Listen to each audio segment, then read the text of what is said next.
Hello मेरे प्यारे बच्चों, स्वागत है आपका अपने YouTube चैनल पर। आशा करती हूँ आप सभी स्वस्थ मस्त और अपनी अपनी पढ़ाई में व्यस्त होंगे। तो बेटा आज का हमारा लेक्चर इस पूरी सीरीज का लास्ट लेक्चर होने वाला है, विच इज पार्चुरेशन। हम लोगों ने सब कुछ देख लिया है कि फर्टिलाइजेशन होने से पहले क्या होता है, फर्टिलाइजेशन के दौरान क्या होता है।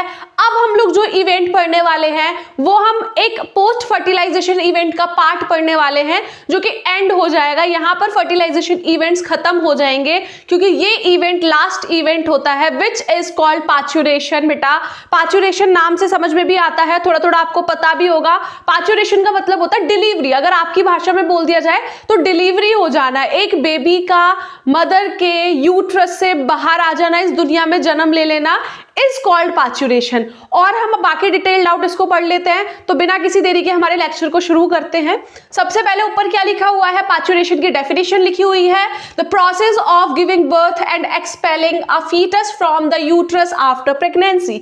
मतलब यही मैंने आपको बताया कि प्रेगनेंसी के बाद हमारे फीटस का मदर के यूट्रस से बाहर आ जाना इज कॉल्ड पार्चुरेशन। इसी प्रोसेस को पार्चुरेशन बोला जाता है। बेटा ये पूरा एक 9 मंथ के गेस्टेशन पीरियड में आपको जो पढ़ा चुकी हूं, इसके बाद वाला प्रोसेस होता है।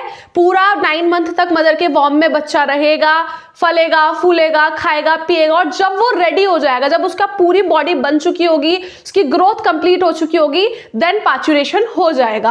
आगे क्या लिखा हुआ है, end of the pregnancy caused by the vigorous contraction of myometrium. मतलब हम लोगों ने फीमेल का वॉर्म पढ़ा था या नहीं पढ़ा था बेटा? मैं यहां बना देती हूं डायग्राम।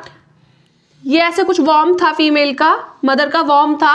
मदर के वॉर्म में जो आउटर लेयर थी, एक मिडल लेयर थी, एक अंदर वाली लेयर थी। तो हमें अभी फिलहाल आउटर लेयर का कोई मतलब नहीं है, हमें मिडल लेयर को पढ़ना है, विच इज कॉल्ड बेटा मायोमेट्रियम। मैं मायो ऐसे कर देती हूँ, ये एंडो कर देती हूँ, है ना। तो ये एंडोमेट्रियम है inner layer, and the middle layer is myometrium. बेटा जब मैंने आपको मायोमेट्रियम पढ़ाया था उस दौरान मैंने आप लोगों को बताया था कि मायोमेट्रियम एक बहुत बड़ा रोल प्ले करता है ड्यूरिंग डिलीवरी, ड्यूरिंग पार्चुरेशन। और उसका रोल क्या होता है बेटा? यही रोल होता है कि वो कॉन्ट्रैक्शंस करता है, ऐसे एकदम कॉन्ट्रैक्ट हो जाता है जिससे कि बेबी क्या हो सके, डिलीवर हो सके। क्लियर बेटा? तो यही होता है, जब तक कॉन्ट्रैक्शन स्टार्ट नहीं होते, विगरस कॉन्ट्रैक्शन स्टार्ट नहीं होता मायोमेट्रियम में, तब तक बेबी बाहर नहीं आ पाता। तो ऑब्वियसली बेटा पुश करने के लिए कुछ तो चाहिए ना। तो ये जो लेयर होती है वो क्या करती है, पुश करती है बेबी को to come outside the mother uterus. आगे क्या लिखा हुआ है, कॉन्ट्रैक्शन स्टार्ट होते हैं मायोमेट्रियम में। Parturition induced by the complex neuroendocrine mechanism. ये बहुत ज्यादा इंपॉर्टेंट चीज है बेटा। पार्चुरेशन जो प्रोसेस होता है ना बेटा, कहां से, कौन हेल्पफुल होता है पार्चुरेशन को कराने के लिए? अभी जैसे हम लोग हार्मोन्स को पढ़ते हुए आए हैं कि कुछ कुछ हार्मोन्स होते हैं इन्वॉल्व हमारी डिफरेंट चीजों के लिए, कुछ कुछ ऑर्गन्स होते हैं।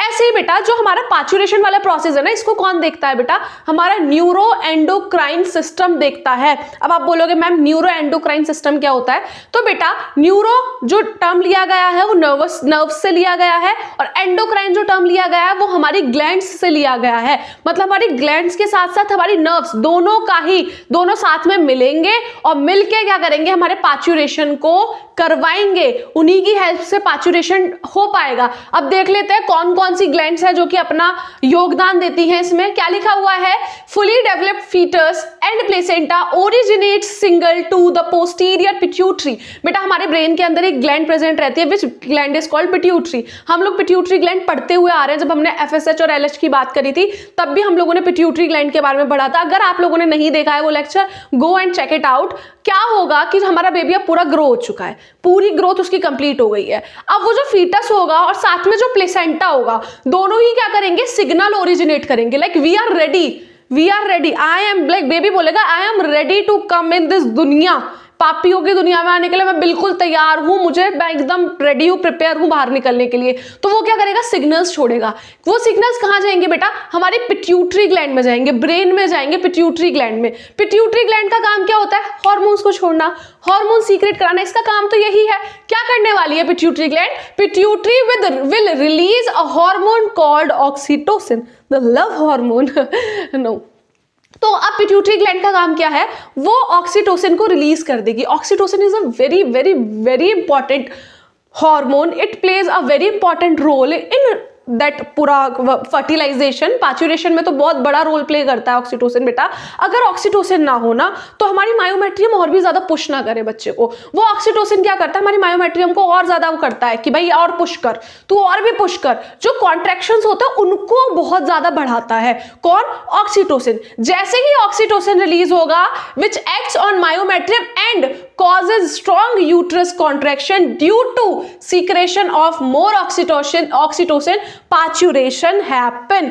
जितना ज्यादा ऑक्सीटोसिन सीक्रेट होगा, बेबी ने और प्लेसेंटा ने सिग्नल दिया पिट्यूटरी ग्लैंड को, ऑक्सीटोसिन सीक्रेट हुआ, थोड़ा सी सीक्रेट हुआ तो लेबर पेन जिसको आप लोगों के यहाँ बोलते हैं ना बेटा, वही वो लेबर पेन स्टार्ट होता है। थोड़ा सा और ज्यादा कॉन्ट्रैक्शन स्टार्ट हुआ, देन पिट्यूटरी और भी एक्टिव हो गई, उसने और भी ऑक्सीटोसिन दिया, और भी ज्यादा लेबर पेन स्टार्ट हुआ, और ज्यादा पिट्यूटरी हो गई एकदम प्रिपेयर, उसने और भी ज्यादा ऑक्सीटोसिन छोड़ा, लेबर पेन इतना बढ़ गया कि क्या हुआ, बेबी वेजाइना से होता हुआ बाहर हो गया, बाहर आ गया और पार्चुरेशन हो गया। तो बेटा ये बहुत बहुत बहुत इंपॉर्टेंट क्वेश्चन है, आ सकता है आपके 1 मार्क्स, मतलब लाइक आपके एमसीक्यूज में आ सकता है कि बताओ भाई पार्चुरेशन कैसे, कौन सा हार्मोन है जो पार्चुरेशन के लिए रिस्पॉन्सिबल है। तो आप लोग क्या बोलोगे, oxytocin plays the very very very important role in parturition. Clear बच्चा, क्लियर, बेबी हो चुका है, इस दुनिया में आ चुका है, this is what we want, इसीलिए हम लोगों ने इतना लंबा सीरीज पकड़ा था, पढ़ा था। ठीक है बेटा, अब एक और छोटी सी चीज रह जाती है जिसको हम लोग इग्नोर कर देते हैं। ऑब्वियसली जब बेबी इस दुनिया में आएगा तो उसको खाने पीने के लिए कुछ ना कुछ चाहिए, और क्योंकि वो अभी बच्चा है उसके अंदर जो सिस्टम्स है, लाइक उसका डाइजेस्टिव सिस्टम है, like alimentary canal I am talking about, वो इतना वेल डेवलप्ड नहीं है कि हम उसको खाना खिलाने लगे। और बेबी के पास टीथ वगैरह भी नहीं है, कुछ नहीं है, वो खाना वाना का कैसे वो ग्रो करेगा, फर्दर कैसे ग्रोथ होगी। तो आप सब बोलोगे कि मैम मिल्क फीडिंग से होगी। तो बेटा जो मिल्क फीडिंग होती है, मदर की जो मिल्क फीडिंग होती है, उस पूरे प्रोसेस को क्या बोला जाता है बेटा, लैक्टेशन। क्या बोला जाता है, लैक्टेशन। मतलब जैसे ही बेबी इस दुनिया में आएगा, मदर क्या करने वाली है, अपने बच्चे को फीड करने वाली है, उस प्रोसेस को क्या बोला गया है, लैक्टेशन। जब मैंने आपको फीमेल रिप्रोडक्टिव ग्लैंड्स की बात पढ़ाई थी, जब जिस टाइम पे मैंने आपको बताया था there is a mammary gland जो कि फीमेल्स के अंदर फंक्शनिंग होती है। कब फंक्शनिंग होती है, after the birth of a baby, after the pregnancy के बाद वो क्या हो जाती है, एक्टिव हो जाती है। तो बेटा उसी की ही बात करनी है आज हम लोगों ने। क्या लिखा हुआ है, mammary gland undergo differentiation during pregnancy and start releasing milk at the end of pregnancy. मतलब प्रेगनेंसी के खत्म होते होते जब प्रेगनेंसी स्टार्ट हुई, मैमरी ग्लैंड्स ने क्या करा, डिफरेंशिएशन करने लगी, उनकी ग्रोथ स्टार्ट हो गई। ग्रोथ तो पहले से ही हुई होती है बेटा, ग्रोथ इन द सेंस कि उनकी इंटरनल ग्रोथ, लाइक उन्हें पता पड़ गया कि हाँ भाई अब बच्चा होने वाला है, अब हम लोग रेडी हो जाते हैं इस चीज के लिए। तो अब क्या हुआ, प्रेगनेंसी के एंड तक, जैसे ही प्रेगनेंसी एंड होने वाली होगी, मदर की ब्रेस्ट क्या करने लगेंगी, मिल्क को सीक्रेट करना स्टार्ट कर देती हैं। अब बेटा हर केस में वेरी कर सकता है। कोई मदर होती है जिसकी ब्रेस्ट इतना ज़्यादा नहीं मिल्क सीक्रेट कर पाती, कोई मदर होती है जिसको बहुत ह्यूज अमाउंट में सीक्रेट कर पाती है, कोई मदर होती है सीक्रेट करती है बट इतना ही सीक्रेट करती है कि उसका बेबी का पेट भर जाए, इतना सिर्फ। तो बेटा डिफरेंट करता है बॉडी टू बॉडी, ऑब्वियसली बेटा वेरी करेगा कि हम कैसा खाते हैं, हमारे खान पान पे, हमारे हॉर्मोन्स पे सारी चीज़ें डिपेंड करती है ना। तो ऐसे ही बिल्कुल ठीक है। अभी हम देखेंगे कौन सा हार्मोन रिस्पॉन्सिबल है। ठीक है, तो प्रेगनेंसी के एंड होते होते वो क्या होती है, मैमरी ग्लैंड बिल्कुल एक्टिव हो जाती हैं और सीक्रेशन स्टार्ट कर देती हैं। ओके, आगे क्या लिखा हुआ है, the milk which produce first few days is called colostrum. हाँ बेटा, सबसे पहले जो माँ का दूध आता है ना, जो पहला दूध निकलता है, उसको कोलोस्ट्रम बोलते हैं। वो कैसे कलर का होता है, वो हल्का सा येलोइश कलर का होता है, बहुत येलोइश, मैंने लिखा हुआ होगा कि हाँ yellowish in colour, contains several antibodies. मैं आपको यही बताने वाली थी कि जो स्टार्टिंग के फ्यू डेज, लाइक 2-4 दिन के लिए जो दूध आता है ना, वो येलो कलर का होगा। अगर आपके आसपास आपकी, like I am talking about females only, हाँ मेल्स की भी बात कर रही हूँ, कोई नहीं बेटा, आप बच्चे हो, आप कह सकते हो कि चाची, भाभी, कोई भी, कि मेरे को आपका जो फर्स्ट कुछ डेज का मिल्क आता है, मेरे को बस वो देखना है, can you please show me the milk. आप देखना कि वो जो मिल्क होगा ना बेटा वो येलोइश कलर का मिल्क होगा, वो एकदम व्हाइटिश कलर का नहीं होगा जैसा हम लोग पीते हैं, जैसे हम लोग नॉर्मली दूध पीते हैं वैसा नहीं होने वाला, वो येलोइश कलर का होगा। और उसको क्या बोला जाता है बेटा? कोलेस्ट्रम बोला जाता है। और colostrum contains the several antibodies, वो बहुत हेल्दी होता है बच्चे के लिए, उसमें बहुत सारी एंटीबॉडीज होती है। इवन दो अगर आप लोगों ने कभी देखा हो, doctor always suggest breast feeding, doctors हमेशा सजेस्ट करते हैं कि माँ अपने बच्चे को दूध पिलाए, because mother's milk always contains thousand of antibodies which protect their child from other organism, pathogen, whatever, है ना बेटा। उनके जो मिल्क होता है ना, मदर का मिल्क, उसके पास बहुत सारी एंटीबॉडीज होती है। इतनी किसी दवाई में ताकत नहीं है जितनी माँ के दूध में है। इसलिए तूने अपनी माँ का दूध पिया है तो सामने ताकतवर होता है, बहुत हेल्दी होता है बेटा, बहुत हेल्दी मिल्क होता है माँ का, ठीक है। उसके अलावा क्या लिखा हुआ है? Hormone responsible for production of milk is prolactin. हम लोगों ने, आपको याद हो तो जब हार्मोन्स पढ़े थे तो हम लोगों ने एक हार्मोन पढ़ा था, लैक्टिन करके पढ़ा था। तो फिर यहाँ पर प्रोलैक्टिन एक हार्मोन है जो कि मिल्क के प्रोडक्शन के लिए रिस्पॉन्सिबल होगा, मिल्क प्रोड्यूस करने के लिए रिस्पॉन्सिबल होगा, लेकिन मिल्क के सीक्रेशन के लिए ये रिस्पॉन्सिबल नहीं है। मिल्क के सीक्रेशन के लिए कौन सा हार्मोन रिस्पॉन्सिबल है? Which is oxytocin. मिल्क को प्रोड्यूस तो ये कर देगा पर ये बाहर नहीं ला पाएगा, उस मिल्क को बाहर पुश कौन करेगा बाहर आने के लिए? वो करने वाला है बेटा ऑक्सीटोसिन करने वाला है। इसीलिए बेटा कई मदर्स होते हैं जिनके अंदर लाइक प्रोलैक्टिन भी बहुत कम होता है, ऑक्सीटोसिन भी बहुत कम होता है ना। तो प्रोलैक्टिन नहीं है तो मिल्क बन ही नहीं पा रहा, ऑक्सीटोसिन कम है तो मिल्क निकल नहीं पा रहा है ना। कुछ मदर्स होती हैं जिनके अंदर ऑक्सीटोसिन तो ठीक ठाक है बट प्रोलैक्टिन बहुत कम है। अब जब दूध बनेगा ही नहीं तो निकलेगा कहाँ से, है ना, ये वाली बात है ना। तो ऐसे वेरी करते हैं। कुछ मदर होते हैं जिनके पास दोनों चीजें बैलेंस्ड है, कुछ मदर होती है जिनके पास बहुत ज्यादा अमाउंट में है हार्मोन्स। तो वेरी करता है फ्रॉम फीमेल टू फीमेल। अब अपने माइंड में मैंने मतलब बहुत ज्यादा अपने स्टूडेंट से ये लोग सुना, मैम नहीं हमारी तो उनके साथ ऐसा हुआ था, हमारे तो। हाँ बेटा मैं आपको यही तो समझाना चाहती हूँ कि हर ह्यूमन टू ह्यूमन चीजें वेरी करती हैं, क्योंकि सबका खान पान अलग है, सबका रहन सहन अलग है, सबके हार्मोन्स अलग है, सबकी बॉडी अलग है, बॉडी भी वेरी करती है बेटा। तो इसीलिए मैंने बोला कि हर किसी का वेरी करता है, हर किसी की हर चीजें वेरी करती है। तो बेटा आशा करती हूँ सब कुछ अच्छे से समझ में आया होगा। प्रोलैक्टिन, ऑक्सीटोसिन, कोलेस्ट्रम और ऑक्सीटोसिन अगेन, ये सारी चीजें बहुत अच्छे से याद रखना। ऑक्सीटोसिन डिलीवरी के लिए भी रिस्पॉन्सिबल है जिस टाइम पे पैचुरेशन होगा उसके लिए, और साथ में मिल्क सीक्रेशन के लिए भी रिस्पॉन्सिबल है। और मिल्क प्रोड्यूस करने के लिए कौन रिस्पॉन्सिबल है? प्रोलैक्टिन। बेटा तीनों हार्मोन्स, दोनों ही हार्मोन्स बहुत ज्यादा इंपॉर्टेंट हैं। Please keep them in your mind for your life, है ना।